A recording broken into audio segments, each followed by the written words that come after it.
તો ગુજરાતમાં કમોસમી વરસાદથી અનેક જિલ્લાઓના ખેતરોમાં મગફળી, કપાસ અને ડાંગર જેવા પાક સંપૂર્ણપણે નાશ પામ્યા છે. ખેડૂતોને કરોડો રૂપિયાનું નુકસાન થયું છે. સરકારે વળતરની પણ જાહેરાત કરી છે. અમારા સંવાદદાતા કેતન જોશીએ સાણંદની આસપાસના ખેતરોની મુલાકાત લીધી અને ખેડૂતો સાથે આફત વિશે વાત કરી. કમોસમી વરસાદના કારણે ગુજરાતના ખેડૂતોની કમર તૂટી ગઈ છે. અત્યારે મારી આસપાસ અનેક ખેડૂતો છે, પરંતુ એ પહેલા હું દ્રશ્ય બતાવવા માંગીશ કે સાણંદની આસપાસના ગામડામાં અમે હાજર છીએ અને ખેતર છે એ તળાવમાં ફેરવાઈ ગયા છે. આ ડાંગરનો પાક છે એ સંપૂર્ણપણે અહીંયા નાશ પામ્યો છે. આપ જોઈ શકો છો કે ડાંગરની સ્થિતિ કેવી છે. અત્યારે અંદરથી ઘણી જગ્યાએ ખેતરોમાં મશીન મૂક્યા છે અને મશીનથી પાણી કાઢવાનું કામ ચાલુ છે.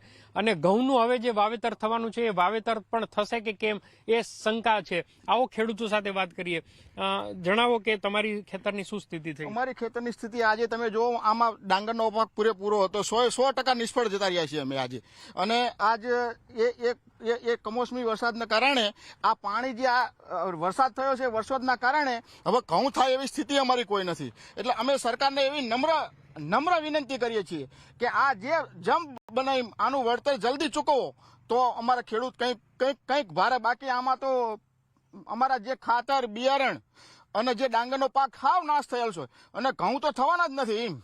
એટલે બિલકુલ ઘઉં થાય એવી કોઈ પરિસ્થિતિ નથી. 2-2 ફૂટ પાણી ભરાણેલા છે અને અહીંથી પાણી નીકળવાનો કોઈ નિકાલ છે નહીં. એટલે માટે સરકારને એવી અમારી નમ્ર વિનંતી છે કે આના માટે કંઈક કરો. અને આ તો ભાઈ અમારા સાણંદના ધારાસભ્ય કનુભાઈને પણ કહેવા માંગીએ છીએ કે આ પાણીનો નિકાલ કરવા કંઈક કરવું જોઈએ એમને.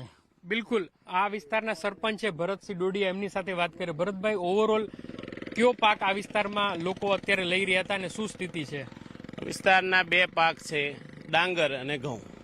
ડાંગર વરસાદ આધારિત છે એટલે બધાને વધુ અનુકૂળતા આવે છે. મોટા પ્રમાણમાં ડાંગર થાય છે. હાલની સ્થિતિ એ છે કે ડાંગરની ખેતી પૂરા વિસ્તારમાં હતી, સાણંદથી લઈને નળસરોવર સુધી.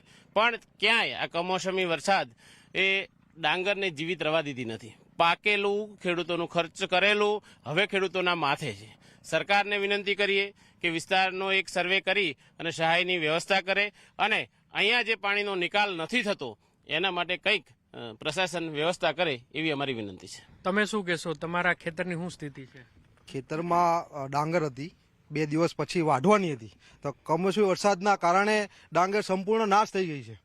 હવે એ ખેતરમાં ડાંગર લઈને શિયાળુ પાક માટે ઘઉં કરવાના હતા, તો ઘઉં બી નહીં થાય. હવે ઘઉંનો સમય જતો છે અને પાણી બિલકુલ જતું નથી. 2 થી 3 ઇંચ વરસાદ, કમોસમી વરસાદ 2 થી 3 ઇંચ વરસાદ થયેલ છે અમારા વિસ્તારમાં. પાણી હવે 1 મહિના સુધી આ પાણી ખાલી પણ નહીં થાય. આ ખેતરોમાં જે એન્જિન મૂકીને કે મશીન, મોટરો મૂકીને પણ ઉકેલશું તોય પણ નહીં થાય. એમાં ઘઉં બિલકુલ નહીં થાય. ડાંગર તો નાશ થઈ જ ગયો છે, એમાં 1 પણ રૂપિયાની ડાંગરની આવક આવવાની જ નથી, પણ ઘઉં પણ નહીં થાય આમાં. તો ખેડૂતોને મોઢે આવેલો કોળિયો છે એ આ કમોસમી વરસાદના કારણે છીનવાઈ ગયો છે. આપણે આશા રાખીએ કે સરકાર છે એ ચોક્કસપણે લોકોને કેસની સહાય કરવાની છે, નુકસાનનું વળતર આપવાની છે, પરંતુ એ વળતર એવું હોવું જોઈએ જેથી કરીને હવે પછીનો જે પાક છે એ લઈ શકે અને ખેડૂતોએ વાવેલું બિયારણના રૂપિયા એમને પાછા મળી શકે. સાણંદ વિસ્તારથી કેતન જોશી.